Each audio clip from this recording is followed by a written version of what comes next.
Gracias. Bueno, muy buenas noches. Buenas noches. Buenas noches. Gracias. Vamos hoy a hablar de un tema, pues yo creo que es de lo más fundamental que hay en la palabra de Dios, y es la omnipresencia del Señor, la omnipresencia de Dios. Anoche mi esposita comentaba que uno no dimensiona esto, ¿no? Uno no dimensiona qué es la presencia de Dios, la omnipresencia, que significa que Dios está en todo lado. Dios está en absolutamente todo lado del mundo. Y una cosa que uno puede más o menos hacer ver es las empresas. Uno nota que las empresas, cuando el dueño está en la empresa funciona mejor. Cuando el dueño o el gerente o el director o el supervisor está, todo el mundo trabaja bien. A mí me hace recordar esto. Aquí se vieron la lista de Schindler. Hay una escena que a mí me impactó muchísimo, en la que llega un nazi y le pregunta a un judío que los tenían esclavizados en los campos de concentración: muéstrame en cuánto tiempo puede hacer usted una olla. Y el hombre se esmeró y la hizo en 45 segundos. Me estoy inventando el tiempo. Una olla. Y la hizo en 45 segundos o en un minuto. Y el tipo le dijo: ¿cuánto lleva trabajando usted? Y el hombre le dijo: desde esta mañana. Llevamos 4 horas y lleva 5 ollas, y usted es capaz de hacer una olla en 45 segundos. Y le pegó un tiro y lo mató. Estaba el coordinador, estaba el esclavista, estaba quien sea ahí, y el hombre trabajó bien y la sacó rapidito, porque tenía al supervisor mirando. Cuando no estaba el supervisor, ¿qué hacía el hombre? Ojo, los judíos en los campos de concentración saboteaban a los nazis.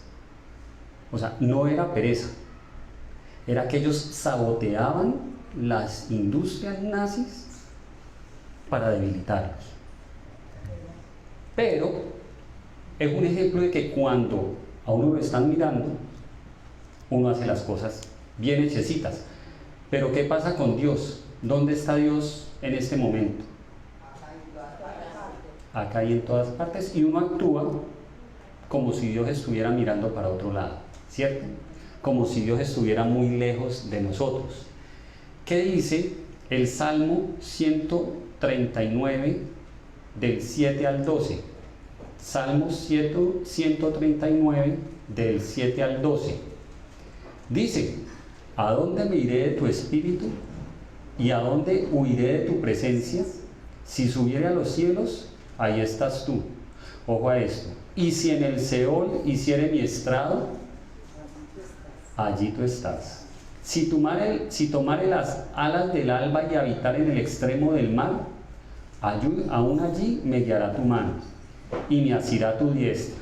Si dijere: ciertamente las tinieblas me encubrirán, aún la noche resplandecerá alrededor de mí. Aún las tinieblas no encubren de ti, y la noche resplandece como el día.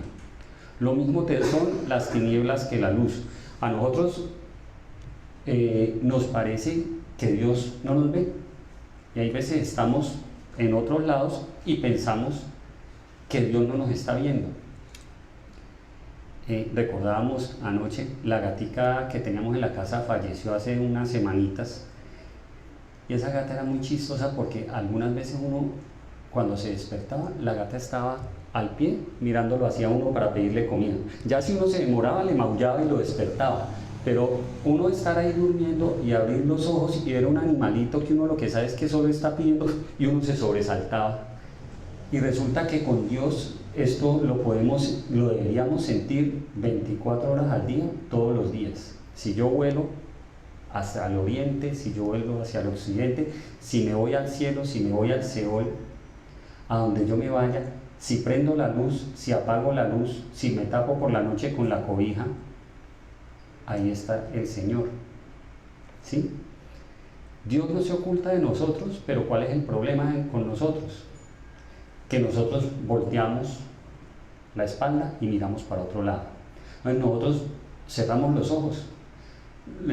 Anoche comentábamos con mi esposa, es como uno puede ver las parejas, una pareja de casados, cómo están, así estén sentados uno al lado del otro. En general, cuando las parejas están bien, están inclinaditas uno así y el otro así.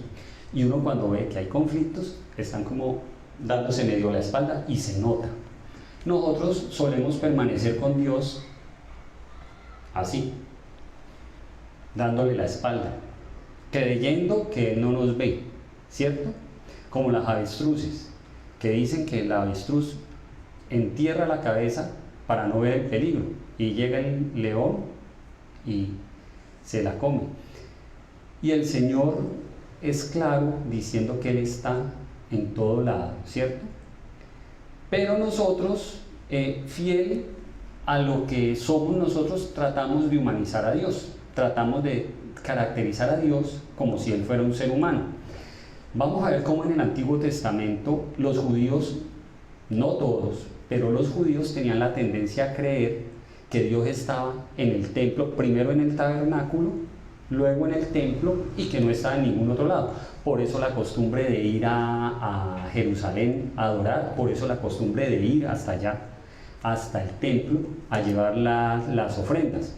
En la tradición judía hablan de la Shekinah, ¿sí? Que es un concepto en el cual se refiere a la manifestación visible de Dios en un momento puntual, en un sitio puntual. Y eso veíamos que pasaba, por ejemplo, cuando la presencia de Dios bajaba al templo o al tabernáculo y los sacerdotes no podían entrar, ¿cierto? Entonces los judíos tendían a pensar que Dios no estaba en ningún lado por fuera del templo, aunque no todos, y algunos lo tenían muy claro. Por favor, si alguien me busca Primero de Reyes 8:27 y alguien más, Segundo de Crónicas 6:18, Salomón lo tenía clarísimo. Salomón, bajo las instrucciones de su papá el rey David, construyó el templo, ¿cierto? Lo consagró, oró, dijo que era un sitio especial para Dios. Primero de Reyes 8:27, Segundo de Crónicas 6:18. Si alguien tiene Primero de Reyes, doña Moniquita. Primero del libro de Reyes, capítulo 8, versículo 27. Sí. Pero ¿es verdad que Dios morará sobre la tierra? He aquí que los cielos de los cielos no te pueden contener, cuanto menos esta casa que yo he edificado. Eso lo dijo durante la consagración. Y en otra parte del Antiguo Testamento que habla del mismo momento, Segundo de Crónicas 6:18, si alguien lo tiene, por favor. Dice, mas es verdad que Dios habitará con el hombre en la tierra. He aquí, los cielos y los cielos de los cielos no te pueden contener, cuanto menos esta casa que te he edificado. Muy bien, mire, Salomón hizo el templo, pero lo tenía clarísimo. El templo no contiene a Dios. Dios no está circunscrito a un pedacito. Dios está en el cielo, en la tierra, en el Seol. Donde uno voltea a mirar, ahí está Dios, en el Antiguo Testamento. Ahorita yo les confieso un conflicto interno que tuve hoy. Entonces no lo podemos limitar a un solo sitio, e incluso hoy día los seres humanos, la humanidad hoy día, ve a Dios como por allá, como algo lejano, como una energía, como, y es muy gracioso oír ateos diciendo te mando mis energías, ¿sí? O sea, muy chistoso. Los ateos dicen que no hay nada que no sea visible, que sea verdad, y por eso no creen en Dios, pero te mando mis buenas energías. ¿Qué son esas buenas energías? El universo se confabuló, el destino, pero se niegan a llamarle a Dios Dios. Le cambian el nombre y se inventan otras cosas. Entonces vemos que Dios está en todo lado. Está cerca, está lejos, está en todo lado. Jeremías 23, 23 y 24 dice: ¿soy yo Dios de cerca solamente, dice Jehová, y no Dios desde muy lejos? ¿Se ocultará alguno, dice Jehová, en escondrijos que yo no lo vea? ¿No llenó, dice Jehová, el cielo y la tierra? Jeremías 23, 23 y 24. Entonces, miren, el Señor permanentemente manifiesta que está en todo lado. Por ahí viene el conflicto que yo tenía, porque ¿cómo así que a mí me vienen a decir que Dios está dentro de mí, si en el Antiguo Testamento yo no encuentro que Dios haya dicho que está dentro de mí o que va a estar dentro de mí? Ojo con eso, que ya voy para allá. Más tardecito les digo. Entonces miren, Jonás, que fue un profeta teso, dice el pastor Hugo, y tiene toda la razón, que de todos los profetas no hubo más exitoso que él. ¿Cuánto duró la prédica de Jonás? 3 segundos. 3 segundos. ¿Y cuántos se convirtieron? 500.000. Todo el mundo, todos incrédulos, todos enemigos de Israel, así. ¿Pero qué hizo Jonás en Jonás 1:3? Jonás dijo: ay, Dios quiere que yo vaya donde estas joyas a salvarlos. Nada, que los queme a todos, desgraciados, me largo para otro lado. Y en Jonás 1:3 dice: y Jonás se levantó para huir de la presencia, ojo, para huir de la presencia de Jehová a Tarsis, y descendió a Jope y halló una nave que partía para Tarsis, y pagando su pasaje entró en ella para irse con ellos, lejos de la presencia de Jehová. El hombre habló con Dios, Dios le dijo una misión, y el hombre, ¿qué dijo? Me voy para otro lado, lejos de usted. O sea, el hombre tenía muy claro que Dios estaba en un solo sitio, ahí en Jerusalén, y él juraba que si se iba de ahí, Dios no lo iba a alcanzar.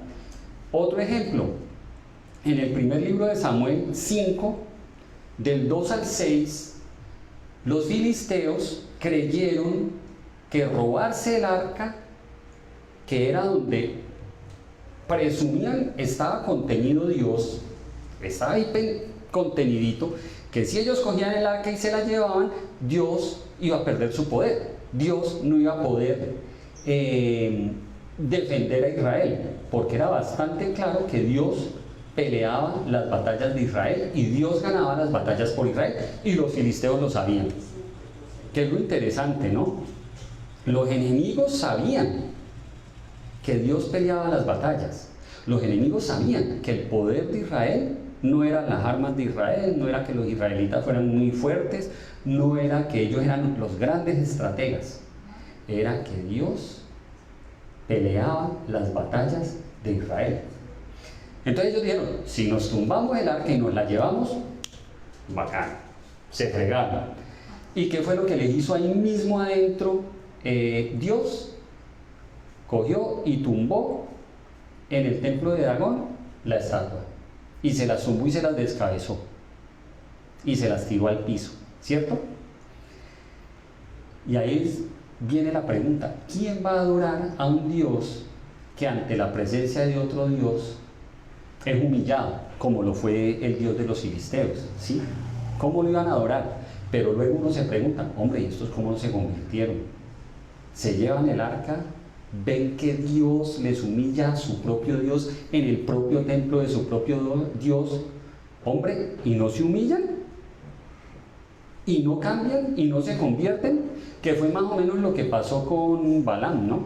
Que conoció, habló con Dios, la mula le tradujo lo que Dios le quería decir, y el hombre siguió necio contra Israel. Entonces, primer punto, tener en cuenta que nosotros muchas veces creemos, como los judíos del Antiguo Testamento, que Dios está en un sitio. Ojo, porque eso no le quita a Jerusalén ser la tierra amada de Dios. Eso no le quita al pedacitico que queda del templo, que es el muro occidental o muro de los lamentos, que ahí Dios se complace en que uno vaya a adorarlo, ¿sí? Pero, ¿cómo? Porque hay promesas, sí señora. Pero entender que no significa que sean las piedritas que están ahí, que no es una iglesia, que no es un templo, no. Dios está en todo lado y yo lo puedo encontrar. Ahora, primera cosa, no caer en lo que caería Israel. No todos, había gente que la tenía muy clara, por ejemplo Salomón, como lo vimos ahora. No pensar que hay algo que puede contener a Dios y de ahí no sale. Entonces eso nos lleva al segundo punto, la pregunta: ¿dónde habita Dios? ¿Dónde habita Dios? Y ahí es donde empezó mi conflicto, porque en el Antiguo Testamento yo veía, ¿en dónde dice en el Antiguo Testamento que Dios está adentro de nosotros los creyentes? ¿Sí? Pero ¿qué dicen en el Nuevo Testamento? Y sabemos claramente que una de las cosas más importantes que hizo el Señor Jesucristo en su venida fue aclarar cosas del Antiguo Testamento que los judíos habían interpretado mal, ¿sí? Entonces, ¿qué dice 1 Corintios 3:16? Dice así con inspirado acento: ¿no sabéis que sois templo de Dios y que el Espíritu de Dios mora en vosotros? Entonces, ojo, ¿dónde habita Dios? Primer punto, adentro de los cristianos. 3:16. Efesios 3, del 16 al 19, como para que miremos un poquito más.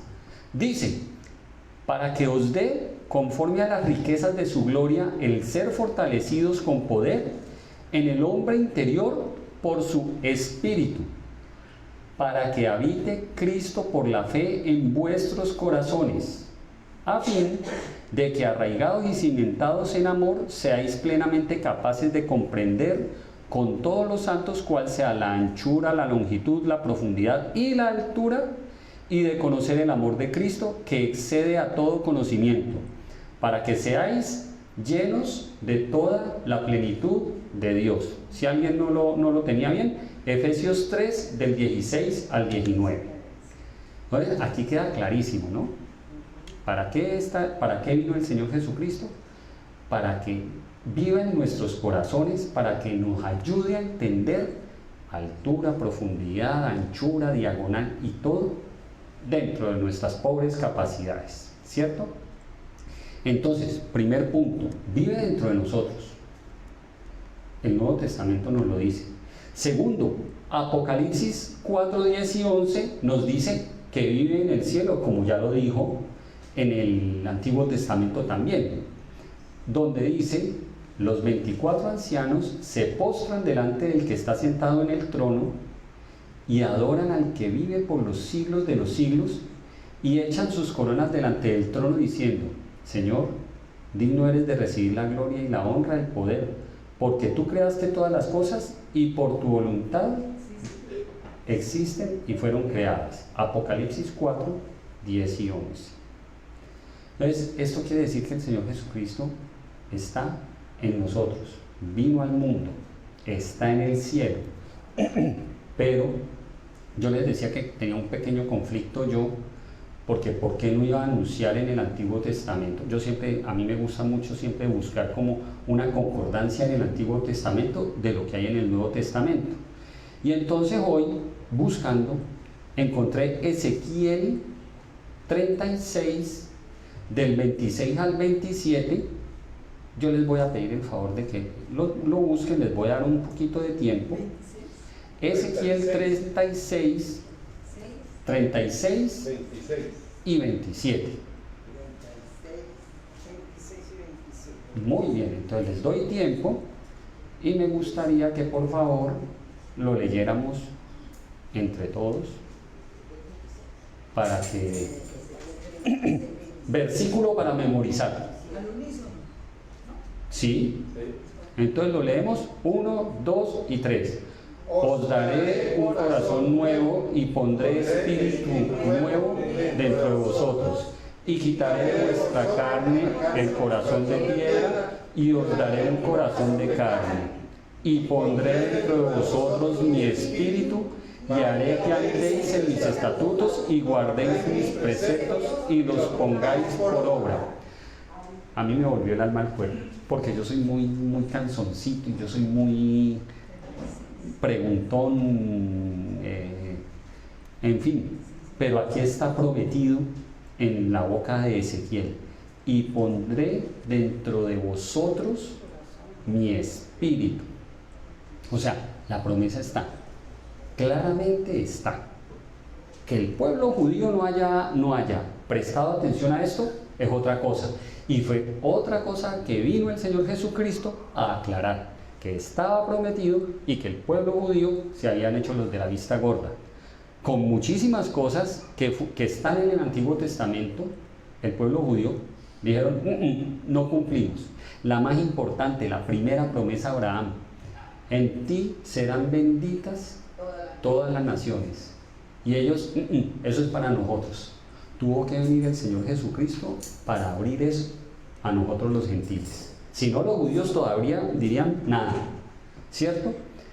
Entonces ya tenemos claro, uno, que no podemos quedarnos en el Antiguo Testamento pensando que a Dios lo puede contener algo. Dos, ni templo, ni el arca, ni una iglesia, ni un crucifijo, nada. ¿Listo? Pero nosotros sí contenemos al Espíritu Santo, porque el Señor nos dio ese don. Segundo, saber que Dios habita en toda la creación. Toda, absolutamente toda. Entonces, con esto nosotros tenemos que preguntarnos cuál es la respuesta de nosotros como cristianos a esto. ¿Cómo debemos responder y qué debemos hacer? Entonces, la primera cosa es lo que hablábamos al principio. Nosotros creemos, recitamos que sí, que el Señor está en mí, que está en todos lados, pero apagamos la luz y volteamos la espalda y hacemos como que no estuviera por ahí, ¿cierto? Entonces, lo sentimos en realidad muchas veces lejos. Y lo que uno ve es que cuando uno se va enfriando, va sintiéndolo más lejos, y uno va dejando de percibir, y uno se va enfriando y uno se va alejando, y uno va volviéndose sordo y ciego, ¿sí? Pero ¿qué pasa con que nosotros lo sintamos lejos? De todas formas, vamos a ir a Hebreos 13, del 5 al 6. Hebreos 13, del 5 al 6. ¿Cómo debemos sentirnos nosotros? Dice: antes, en todas estas cosas, somos más que vencedores, por medio de aquel que nos amó. Hebreos 13, del 5 al 6. Ay, no, perdón, estaba en Romanos, disculpen, me hice en otro. Gracias, Marta, sí. Ay, ¿qué pasó con Hebreos? Sí. Sean vuestras costumbres sin avaricia, contentos con lo que tenéis ahora, porque Él Me adelanté. no te desampararé ni te dejaré, de manera que podemos decir confiadamente: el Señor es mi ayudador, Muy bien. no temeré lo que me pueda hacer el hombre. Muy bien, sí señora, gracias. Entonces, por ahí está claramente eso, ¿no? Ahora, también tenemos que entender que mi relación con Cristo va a ser eterna y que nunca vamos a ser separados de Dios gracias a la relación que tenemos con Él. ¿Por qué? Gracias al Señor Jesucristo. Y ahí es donde sí está Romanos 5, del 3 al 5, que dice: y no solo esto, sino también que nos gloriamos en las tribulaciones, sabiendo que la tribulación produce paciencia, la paciencia prueba, la prueba esperanza, y la esperanza no avergüenza, porque el amor de Dios ha sido derramado en nuestros corazones por el Espíritu Santo que nos fue dado. Entonces, entender aquí que nosotros estamos respaldados por el Señor, gracias a que por el sacrificio del Señor Jesucristo nos dio el Espíritu. Tener la convicción de que nosotros siempre vamos a tener el apoyo, la compañía de Dios en los llamados y en las misiones que nos delegue el Señor. En Éxodo 4, del 10 al 12, Éxodo 4, del 10 al 12, hay una muestra de esto. Dios nos envía y nosotros solemos hacer esto. Entonces Moisés dijo a Jehová: ay Señor, nunca he sido hombre de fácil palabra, ni antes ni desde que tú hablas a tu siervo, porque yo soy tardo en el habla y torpe de lengua. Y Jehová le respondió: ¿quién dio la boca al hombre? ¿O quién hizo al mudo y al sordo, al que ve y al ciego? ¿No soy Jehová? Ahora pues ve, y yo estaré con tu boca y te enseñaré lo que has de hablar. ¿Listo? Entonces, ojo con esto.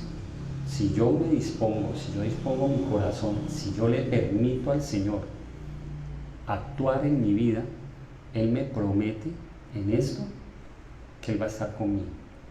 Y que cuando yo tenga que defender su palabra, Él va a poner las palabras correctas en mi boca. Una vez un individuo me dijo que, a mí nunca se me había ocurrido eso, pero un individuo me dijo que él no le gustaba congregarse porque él ya estaba muy por encima de esas cosas y que él se había congregado en varios sitios y que él veía que nadie le daba la talla, que él era mejor dicho, un iluminado. Y entonces estábamos hablando ahí y me dijo que algo se habló de la muerte y yo le dije: yo ya las instrucciones las tengo claras. Apenas esté firmado el consentimiento, ¿cómo se llama la cosa, mi amor? Cuando uno se muere, el certificado de defunción, en ese mismo momento, sin velorio ni nada, me creman y ahí verán qué hacen con esas cenizas, las botan por ahí, si quieren las echan sin velorio, sí. Estilo, y alguien me regañó y dije, así como Moisés, a Moisés no le hicieron velorio. Yo sé que a José fueron como 300 años de velorio, pero a Moisés no. Y el tipo de velorio, a él lo tuvieron ahí hasta Egipto. ¿Cuánto tiempo? Sí, más. Más que como 500 años. Bueno, entonces el tipo me dice: pero yo no he visto un sustento bíblico para la cremación. Y a mí nunca se me había ocurrido eso, y yo le dije: venga, pero el profeta Elías no lo cremaron, no subió en un carro de fuego al cielo. Y el tipo dijo: ¡ay, sí! Y yo: ¿y si un pobre petuste como yo le da cátedra, usted todavía dice que nadie no puede aprender nada congregándose? Bájese de esa nube, mijo. ¿Sí? O sea, uno no puede decir que yo no me congrego, que yo no busco, porque yo ya soy nada. ¿Sí? Pero Dios pone esas cosas. A mí eso nunca se me había ocurrido, pero en ese momento, para que este señor de pronto recapacitara, Dios puso ese tirito ahí, eso ahí. No se me había ocurrido, pero ahí lo puso el Señor. Y nos ayuda en la obra que hacemos. Dice Mateo 28, 18, solo el 18 dice: y Jesús se acercó y les habló diciendo: toda potestad me es dada en el cielo y en la tierra. Punto. ¿Sí? Entonces el Señor tiene toda la potestad. ¿Qué es potestad? ¿Qué es potestad? Poder, autoridad, mando. Sí, señores. Muy bien. Pero también es un escudo para las tribulaciones, porque nosotros estamos en el mundo y en el mundo vamos a tener aflicciones. Dice 1 Corintios 10:13. 1 Corintios 10:13 dice: no os ha sobrevenido ninguna tentación que no sea humana, pero fiel es Dios, que no os dejará ser tentados más de lo que podéis resistir, sino que dará también juntamente con la tentación la salida para que podáis soportar. Y mira una cosa sencillita. Eso a mí sí, ese libro me parece espectacular. Dios, para que el diablo pudiera hacerle daño a Job, ¿qué tuvo que hacer? Ir a la presencia de Dios y pedirle permiso. O sea, no pudo tocar a Job hasta que Dios le dijo, vaya pues, pero no me lo toque a él. Y volvió, venga, pero entonces ya que le quité todo y nada, entonces déjeme, yo lo enfermo también. Dios le dijo, pero le pongo un límite, no me lo vaya a matar. O sea, Dios permite las pruebas, pero Dios sabe hasta dónde podemos soportar y Dios nos protege y nos da la salida. Bien, ¿y cuál es el otro lado de la moneda? ¿Y cuál es el otro lado de la moneda? Para los ateos, para los incrédulos, para los otros, incluso para cristianos que están carnales. Para nosotros la omnipresencia debe darnos seguridad, también nos debe dar miedo cuando nos portamos mal, pero para el ateo, para el incrédulo, para el malvado, debe ser una cosa de pánico, saber que está Dios y que lo está viendo en todo lo que hace. No hay refugio y no hay escondite. Amós 9:24 nos dice, Amós 9:24 nos dice, aunque cavasen hasta el Seol, de allá los tomará mi mano, y aunque subieren hasta el cielo, de allá los haré descender. Si se esconden en la cumbre del Carmelo, allí los buscaré y los tomaré, y aunque se escondieren delante de mis ojos, en lo profundo del mar, allí mandaré la serpiente y los morderá. Y si fueren en el cautiverio delante de sus enemigos, allí mandaré la espada. 924. Sí. 9:24, ¿y yo qué dije? 924. Sí, me comí el 4, perdón. 9:24, ¿sí? Me comí las gafas, ya me toca cambiarlas. Gracias, pastor. ¿Ya nos devolvemos? Sí. Listo. Aunque cavasen hasta el Seol, de allá los tomará mi mano. Y aunque subieren hasta el cielo, de allá los haré descender. Si se escondieren en la cumbre del Carmelo, allí los buscaré y los tomaré. Aunque se escondieren delante de mis ojos, en lo profundo del mar, allí mandaré a la serpiente y los morderá. Ay, ya es que estaba baja la luz, ya le subí. Y si fueren en cautiverio delante de sus enemigos, allí mandaré la espada y los matará. Y pondré sobre ellos mis ojos para mal y no para bien. El ateo cree que por negar la existencia de Dios se va a salvar del juicio. ¿Sí? Y lo que yo les decía ahora, a mí me causa gracia ver ateos diciendo te mando mis energías. No sé si están pensando en mandar unas pilas AAA o un cable eléctrico. O sea, energías así, chucuchú. Eso no es nada, o sea. ¿Cómo es eso? Una piedra de uranio, se queda uno sin saber qué es lo que están pensando. Entonces ellos piensan que ignorando a Dios, que cerrando los ojos, Dios no va a estar y no va a actuar, ¿cierto? Pero incluso Job en 34, 21 y 22, Job 34, 21 y 22, dice, porque sus ojos están sobre los caminos del hombre y ve todos sus pasos. No hay tinieblas ni sombra de muerte donde se escondan los que hacen maldad. Todos vamos a llegar al juicio y todos vamos a responder. El problema es que si uno se pone a mirar, ahorita hablábamos con el pastor y definen a Acab como el rey más malo de Israel, ¿cierto? Yo tengo mis razones para pensar que Salomón le pisaba los talones como uno de los más malos también. Y uno se pone a mirar y de verdad todos eran malos.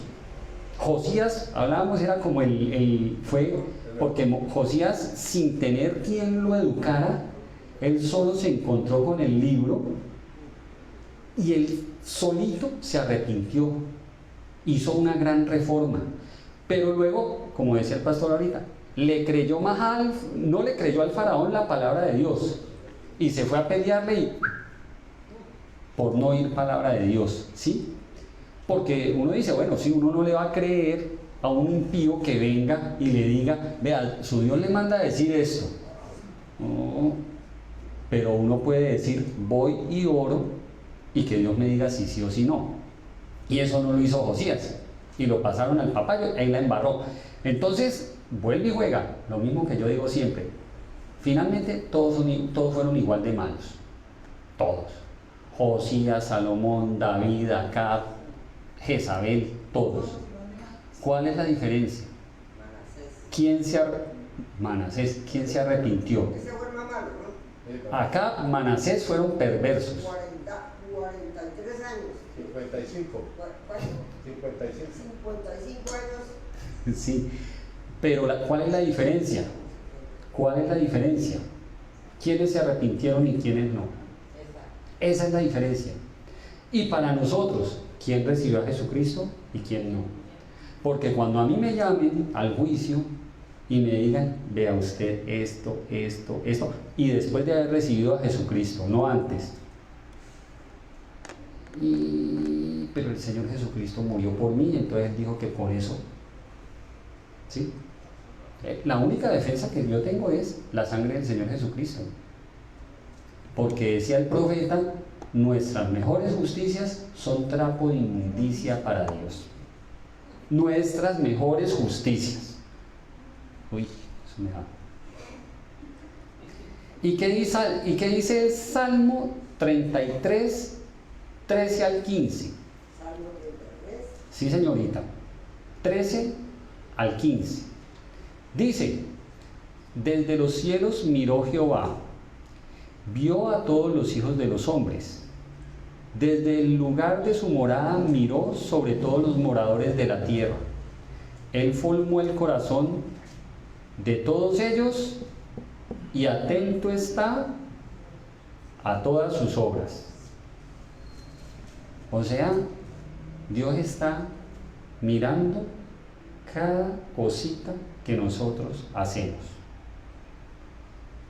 Y esto como para que cuando yo, digamos, hice conciencia del sermón del monte en Mateo 5, esa es otra cosa que uno le debe dar mucho temor. Porque uno dice, yo no robo, yo no mato, yo no adultero, yo no le hago daño a nadie. Pero el Señor Jesucristo dice, cuando usted le dice eso a su hermano, es culpable de muerte. Cuando usted mira a una mujer y dice, uy, mamita rica, ya adulteró. Así de sencillo, ¿sí? Entonces, ojo con eso, porque es que nosotros vivimos del buenismo. Ay, es que yo soy tan bueno, yo no hago nada malo, yo no soy como... Ay, ¿no? ¿Cierto? Ojo con eso. Pero entonces, ¿cuál es la gran importancia? Y de todas formas no sobra decirlo. Entendemos que Dios está en el cielo, está en el Seol, está en el mar, está en la tierra, en todo lado, en la galaxia, ¿cierto? Pero Plutón, que ya no es planeta, no, le quitaron, ya lo volvieron planeta otra vez, ya otra vez planeta. A Plutón le debe importar un comino eso, pero ojo con esto. Pues Marta fue la que metió a Plutón. Entonces, miren.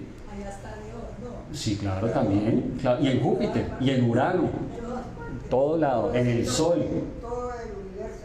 Todo el universo. Entonces uno dice, bueno, bacano. Pero como para cerrar el tema, Mateo 18:20 dice, porque donde están, Mateo 18:20, porque donde están 2 o 3 o más congregados en mi nombre, allí estoy yo en medio de ellos. Entonces, porque uno puede decir que, pero si Dios está en todo lado, pues yo me voy a tomar unos whiskycitos a un sitio por allá que yo me conozco y allá estoy con Dios. ¿Qué tal? ¿Sí? Con Dios tomamos. Hay gente que lo dice. Entonces, algún día discutíamos con Álvaro, preguntaba eso. Hay gente que va y dice, ay, es que yo voy a ir a un prostíbulo, pero voy a ir a compartirle a ellas porque ellas también necesitan. Y allá también está Dios. Sí, vaya con ese manto a misa. ¿Sí? Ojo con eso. Se la da de Jesucristo porque el Señor lleva a los prostíbulos. Sí. Sí, pero es que el Señor nunca pecó. Nunca. Entonces, ojo con eso. Nosotros tenemos que tener claro que Dios está en todo lado, pero que Dios se agrada en que lo busquemos. Que Dios no está contenido en el pedacito de muro que queda del muro de los lamentos, pero Él le agrada que nosotros amemos a Jerusalén. Que Dios no puede estar contenido en una casa, en un grupo o en una iglesia, pero Dios sí quiere que nosotros nos congreguemos. El Señor Jesucristo lo mandó. Entonces, con eso en mente, vamos a orar. Bueno, Señor, queremos empezar por confesarte, Padre, que somos pecadores. Padre bendito, muchas veces cuando leemos y cuando vemos lo que hicieron muchos hombres, hombres de Dios incluso, nos es muy fácil buscarles defectos y juzgarla.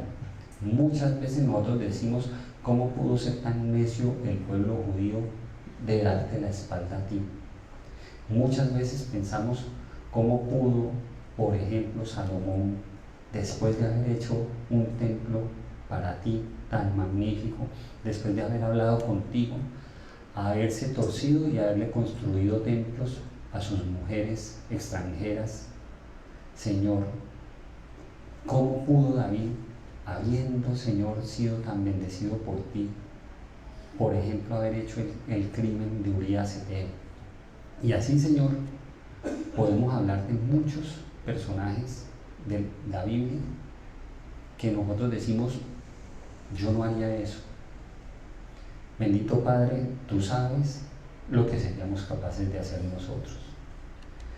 Lo más importante, Señor, de este tema de hoy es entender que tú me ves, como dicen hoy día, 24/7, 24 horas al día, 7 días a la semana, 365 días al año, Señor. No me puedo esconder de ti si me voy al cielo, no me puedo esconder de ti si me oculto en la tierra. No me puedo esconder de ti en el mar, Señor, ni cuando apago la luz. Bendito Señor, y eso debería llenarme de temor, pero también de gozo. Entender, Padre Santo, que donde yo vaya, tú vas a estar conmigo. Debe impulsarme a ser cada día mejor. Debe impulsarme a querer hacer cada vez más tu voluntad. Pero también me debe prender las alarmas de entender que cuando yo estoy cometiendo errores, pecando, cuando estoy haciendo lo incorrecto, Señor, tú estás en ese momento viendo lo que yo estoy haciendo. Bendito Padre, como cristianos, como hijos tuyos, como siervos tuyos, Señor, debemos trabajar como si tuviéramos al coordinador o al gerente de esta empresa todo el tiempo al lado de nosotros, porque bendito Señor, lo tenemos. Eres tú, Señor, y tu Santo Espíritu. Padre Santo, hoy nos has hecho entender que muchas veces convertimos en ídolos sitios santos como el Muro de los Lamentos, como el templo, como una iglesia, Señor. y debemos tener una visión más amplia y entender que estas cosas son un símbolo de que tú estás con nosotros. Padre bendito, permítenos hoy que en nuestro corazón quede claro que tú estás todo el tiempo con nosotros y no por momenticos. Padre, que hoy nos enseñes a tener claro como lo tuvo Salomón en el momento que inauguró el templo y dijo que los cielos no pueden contenerte, cuanto menos una casa hecha por hombres, que solamente es un símbolo de tu presencia. Padre, nosotros no podemos limitarte, no podemos, Señor, humanizarte, porque tú eres infinitamente superior a nosotros. Padre, que no nos pase lo que le pasó a Jonás, que creyó que podía huir de ti, que creía que por irse a otro país tú no lo ibas a encontrar. Que tampoco nos pase, Señor, lo que le pasó a los filisteos, que creyeron que por llevarse el arca tenían la ventaja militar. Pero sobre todo, Señor, que no nos pase lo que le pasó a los filisteos, que viendo lo que le pasó al Dios de ellos, por meterte a ti, al templo, a tu arca, que no nos pase, que no nos convirtamos. Bendito Padre, y transfórmanos, Señor, conviértenos el día de hoy. Padre Santo, que hoy entendamos que gracias a que el Señor Jesucristo vino a aclarar este pequeño detalle, hoy podemos tener claro que tú no solamente estás en el cielo, en la tierra, en el Seol, en el mar, en Plutón, en Venus, en Saturno, sino también en nuestro corazón. Que hoy entendamos, Señor, que el Señor Jesucristo vino para traernos la presencia en nuestro corazón, para poder, Señor bendito, entender la gran magnitud de lo que eres tú, Señor, y que tú estás en el trono del cielo, como lo dice Apocalipsis, Padre Santo, como lo prometiste tú por medio de las palabras del profeta Ezequiel. Padre Santo, hoy queremos darte gracias y sentirnos respaldados por saber que tú estás aquí con nosotros. Hoy queremos, Señor, entender que nuestra relación contigo es inquebrantable y que no seremos separados de ti, porque ya te recibimos y porque fuimos comprados, Señor, por el precio de tu sangre. Entender que como a Moisés lo acompañaste, como a Jonás lo acompañaste, así vas a estar con nosotros y vas a darnos las herramientas para cumplir con la misión que tú nos das. Padre Santo, no nos permitas ser como los impíos, no nos permitas ser como los ateos, Señor.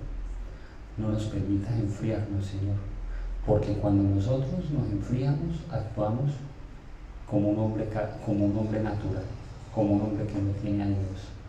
No permitas, Padre Santo, que nosotros nos comportemos como los impíos, porque hemos visto cómo cada que un hombre tuyo se ha confiado, se ha aperezado, se ha alejado, se ha comportado igual o peor que los gentiles, peor que el hombre natural.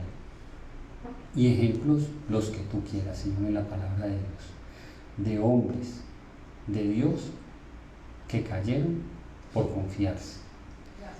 Padre bendito, hoy te damos gracias por tu presencia. Gracias, Señor, porque tú eres omnipresente y porque estás en todo momento, en todo lado con nosotros. Pero, Padre bendito, permítenos entender Mateo 18:20, que donde hay 2 o 3 o más congregados, tú estás ahí atento a nosotros. Te queremos dar gracias, Padre bendito, por tu amor. Te queremos dar gracias por la sangre del Señor Jesucristo que nos redimió.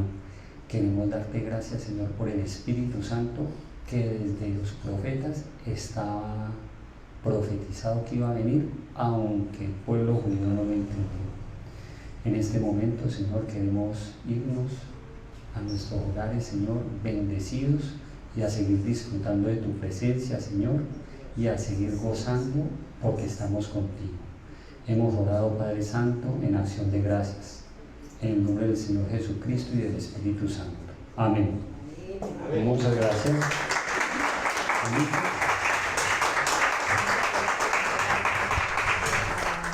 Bueno, démosle gracias a Dios por este tiempo, por este alimento espiritual que hemos recibido tan espectacular.